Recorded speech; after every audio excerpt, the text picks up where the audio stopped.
Este podcast es realizado con el apoyo del Programa de Estancias de Investigación de la Dirección General de Asuntos del Personal Académico PREI de GAPA de la Universidad Nacional Autónoma de México, UNAM. De Forte, de Acción Prolongada.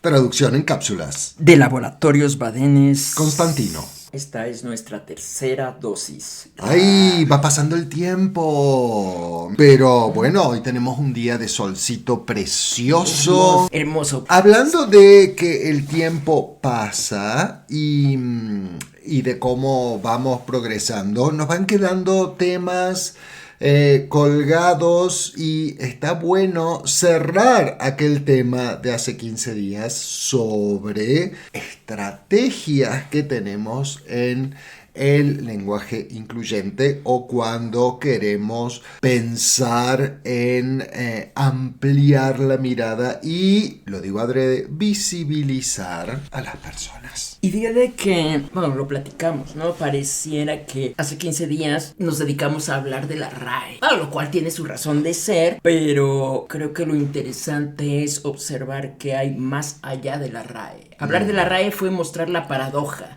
Exacto. Y la relación entre prescripción, descripción, usos reales, cotidianos y supuestas normas, y con todas sus contradicciones. Y justo se nos quedó en el tintero este asunto de esas estrategias concretas, de este llamado lenguaje incluyente, y donde creo que es importante señalar de antemano que mucha gente cree que el asunto es amigos y amigas y amigues y amiguites, y cuando sí, lo incluye y hay otras cosas, ¿no? Claro que sí, claro que sí. Bueno, pero es que eso es lo que hicimos hace 15 días. Tomar el pasado, tomar fuentes históricas, quizás para demostrar algunas de las contradicciones en las que cae la RAE, que por supuesto, y esto lo sabemos a pesar de los comentarios que recibí, la RAE es mucho más joven que el cantar del mío Cid. Era un chiste, relájense, si esto es una charla. Bueno, pero ya ves cómo es la gente, y me parece bien que nos llamen al orden. También. No, así es, También. Así es. Pero bueno, eso era el pasado. Era el pasado de hace 15 días y era el pasado del 1200 y de cuando se fundó la RAE, etc. Pero también está este otro costado, ¿no? El tú y yo, el nosotras, el qué hacemos cuando queremos visibilizar en traducción y en la vida a la persona con la que estamos. A ver, estás tocando otra cosa importante y a ver si no se nos alarga otra vez la cápsula. En la traducción y en la vida. Ya dijimos, esto tiene que ver con gestos políticos y gestos políticos anclados en realidades. Yo creo que para quienes nos ha tocado vivir, ¿no? Contextos sociales, políticos, culturales, relacionarnos con distintos tipos de activismo, la llegada de las teorías, estudios de género y feminismos como parte de visiones académicas, no fue por ahí que adquirimos conciencia de la necesidad de inclusión. Entonces es algo que creo que nos atraviesa como individuos y demás, de manera muy vivencial. Donde yo siempre tengo este lío, ¿no? De lo que para algunas personas es una postura teórica, para otras es una postura de vida y una postura política. Que tiene que ver nuevamente con este asunto de visibilizar, ¿no? Y acá tomo tus palabras porque yo empecé hablando de en la traducción y en la vida y vos estás diciendo una posición de vida y política y eso es lo mismo. Vivir es un acto político. Claro, claro. Y que además no podemos separar de nuestro trabajo en traducción o en cualquier otro espacio. Entonces, para redondear vamos a tirar un par de estrategias que se nos ocurren sobre qué hacemos cuando queremos visibilizar a la otra persona, visibilizar géneros, visibilizar una posición, etc. La primera que surge es el desdoblamiento, Claro. ¿no? Damas y caballeros. Burgueses y burguesas. Ay, eso decías hace 15 días. Artesanos y artesanas. Juglaras y juglares. Arquitectas y arquitectos. Dentistas y dentistas. Dentistas y dentistes. Porque, a ver, ahí tenemos un asunto en ese tipo de desdoblamiento que no hemos de soslayar. Y es que estamos pensando en desdoblamiento dentro de un pensamiento binario y de identidades binarias. Y que solo estamos hablando de ellos y ellas, entendiendo ellos y ellas cis y trans. ¿Oh? Claro. Pero ¿qué ocurre cuando nos encontramos con subjetividades no binarias? Entonces... Depende. Si estoy escribiendo, bueno, se puede usar esa arroba, ¿no? O esa X. Ahí Pero... tengo una duda. Sí, contame. A ver, ¿tú cómo manejas arroba y X? ¿Para ti son equivalentes? Entre sí, arroba y X. Ajá. En realidad yo no las uso. Yo sí las uso. Ajá. Y en un momento las usaba de manera indistinta hasta que pensé, a ver, espérate, la arroba me lleva a pensar en masculino y femenino. Ajá. Que se incluyen, y yo no sé si la arroba en sí misma está hablando de unión masculino-femenino, Ajá. pero eso no es necesariamente lo que implica una subjetividad no binaria. No.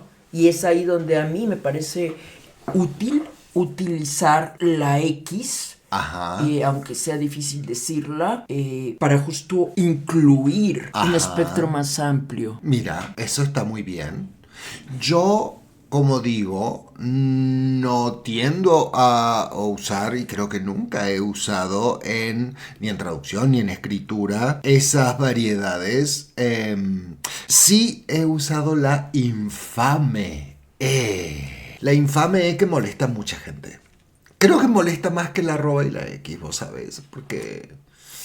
No sé, me parece que si alguien escribe, por ejemplo, que difumina la cuestión de género, y en inglés la tienen más fácil, te dirán sí, porque no hay género en general, masculino y femenino, pero también se puede usar ese they, Sí. ¿no? Que no podemos usar en español porque de todos modos trae marca. Exacto. Pero está la infame E como tercera opción, ¿no? Pero ¿te parece infame como persona usuaria o como persona que la escucha, la lee y no le gusta? A mí no me molesta, a mí no me disgusta, pero me parece que cuando aparece esa E, siempre alguien tiene el dedo índice apuntando para decir ¡no! Y por eso me encanta. ¿Ah? Porque claro, cuando estás en un foro e intentas decir alumx, Claro. se vuelve un poco torpe, pero si dices alumnes, sale bien. Sí. Y a la gente le da urticaria. A Y mucha es muy gente. lindo verlo. Es lindo verlo. Como siempre digo, yo tengo 100 años y no me sale tan natural. Lo tengo que pensar y entonces para que salga siempre el discurso suena medio raro y en la escritura el procesador de texto te lo marca. Pero también hay estrategias incluyentes, como decir el estudiantado, Claro. el alumnado, las personas, Claro. y eso me sale mucho más natural. Claro. Ahora, yo creo que tanto lo que sale natural como lo que cuesta trabajo pueden funcionar igual de bien. Práctica y de acostumbrar el oído. Eso es cierto. Y de ir incorporando a nuestra habla y escritura cotidianas. Y si no lo usamos, la RAE, notaria de la lengua, nunca va a poder registrar que se usa. Claro, y entonces hay que estarlo usando a cada rato. Es un círculo vicioso si no. Claro. No lo usamos porque la RAE no lo permite y la RAE, y digo adrede con ironía, no lo permite. Y Porque no es que nos importa mucho la RAE. aparte de estas estrategias incluyentes como usar palabras como digo personas o el estudiantado, también opción el femenino genérico, que venimos hablando de eso desde hace mes y medio, mira. Sí, claro. Y hay una historia graciosa al respecto, porque cuando Pedro Sánchez de España eligió un gabinete compuesto en su mayoría por ministras mujeres, mucha gente salió a decir el gabinete de ministros, y eso estaba invisibilizando Dios. a las ministras. Y entonces una opción sería, si eran mayoría, pero ¿por qué no vamos a usar el femenino? Que es lo que yo siempre digo en nuestra profesión como traductoras. Claro. La mayoría son mujeres, ¿por qué no podemos usar el femenino genérico? Claro, y ¿por qué no podemos también, señalar cuando nos encontramos con que se están reproduciendo prácticas de desequilibrio y discriminación, como lo que te contaba que ocurrió hace 15 días, poco más de 15 días, con la presidenta de Claudia Sheinbaum? En su conferencia matutina estaba recibiendo a un grupo representante, o sea, funcionarios representantes de la Comisión Nacional del Agua, y digo funcionarios porque justo la observación de Sheinbaum fue que era un grupo formado 100% por hombres, es decir, en cierto nivel de trabajo solo hay hombres, lo cual implica que aunque puede haber muchas mujeres en Conagua, en cierto nivel pues la mayor parte son funcionarios. Y dijo, bueno, como que hay que feminizar esta comisión, y rayos, se le fueron encima. Claro. Pues es cierto, hay que incorporar, ¿no? Exacto. Y nombrar.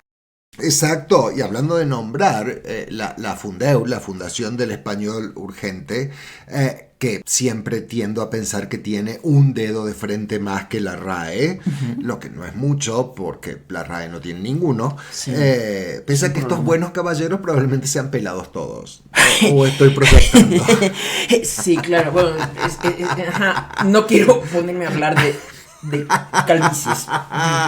Pero la Fundeu señala que cuando el uso se extienda, y a eso iba con lo que decía recién, y haya consenso tácito, la gramática, que es notaria de la lengua, registrará el femenino genérico como una opción válida y maravillosa, etc. Entonces, el asunto es convertir estas cosas en nuestras prácticas cotidianas. Así es. Sin importar que a alguien le moleste. Porque como toda protesta y todo señalamiento que logra algo, necesita molestar. bueno, Para lograr ser visible, por supuesto. y hacernos conscientes de lo que está ocurriendo. Y la RAE no manda, la RAE describe, registra, así que tranquilas, hablen como se quiera, como se pueda, nos entenderemos y usaremos la mejor lengua posible para traducir, y tenemos temas para dentro de 15 días, creo. Solo quiero agregar una cosa. Sí. A ver, la RAE, o sea, no tenemos que servirle a la RAE. La RAE tendría que servirnos. Y a ver, hagamos a un lado a la RAE, ¿no? Las normas tendrían que servirnos. No tendríamos nosotras que servir a las normas. Por supuesto, por supuesto. Pero justo, quizá hemos llegado al momento de despedirnos y decirle que ya tuvo su dosis de té forte. Ahora empieza a actuar.